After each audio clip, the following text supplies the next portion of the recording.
Want to thank the mayor, thank Bruce and the community for their kindness during our experience with COVID. I do feel very fortunate that Pat and I had no underlying health issues, and right now we seemingly are in really good shape.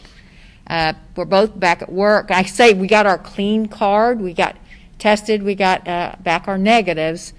But we also paid attention to what Dr. Dart had to say about give yourself 10 days from the time that you had first symptoms, and then a couple of days after that with no symptoms, and you're not taking anything to like bring fever down or make yourself feel better. So I followed both of those guidelines before attempting to come back to work.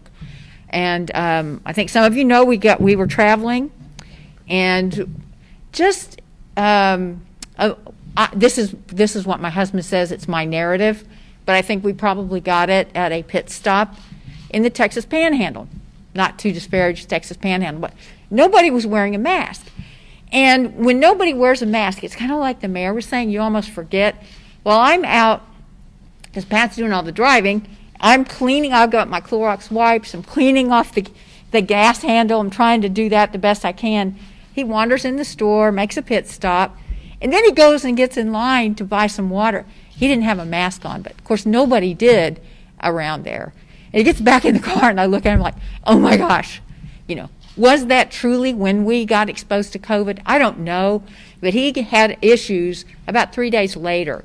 And then after he was sick, I had maybe 4 or 5 days later, I was having issues, but we shared symptoms. We were on different spectrums of the issues with COVID. I lost my sense of taste and smell, and he had more of the congestion issues. And then we both had the fatigue. The fatigue is common. You're going to hear that from just about everybody, I think, that has had COVID, except for the ones who are totally asymptomatic. But I am very, very grateful that I don't think we have any lingering side effects. And Bruce just said, I said, am I bulletproof now? He said, no, you're not. You're not. I mean, I'd love to think that. I've got a 70-day window, so next Tuesday, I believe, will be my first day to give plasma, and then I'll be doing it every 2 weeks after that on Fridays. And Pat's going to do the same thing. So that there's a 70-day window where that plasma is really good. And I want to help as many people as I can because, as you know, I mean, we're losing Herman Cain today. There are people that get this, and they have very terrible side effects. They're in the hospital.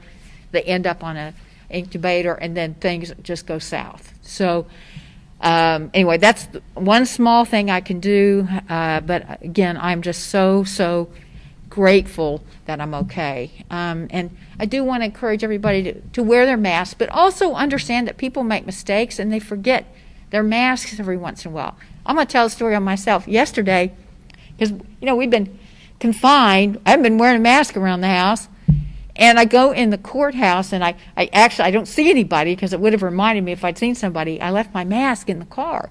And I get up the stairs, and Mr. Lee says, here's your mask. I was like, oh my gosh, I was so embarrassed. But people forget their masks. So let's not be judgmental of one another, but let's try to be supportive of each other, trying to remember to wear our masks. So this morning when I left home, I put it around my wrist. So when I got out of the car, I would absolutely have it.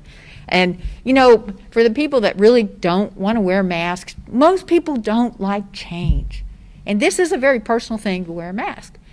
But I think back to, and this is just an odd thing in my brain, but I think back to, when we changed from incandescent light bulbs to LED light bulbs and all of the conspiracy theories that revolved around that. It was a big change, and now we're used to it, and it's fine, and our electric bills have actually gone down.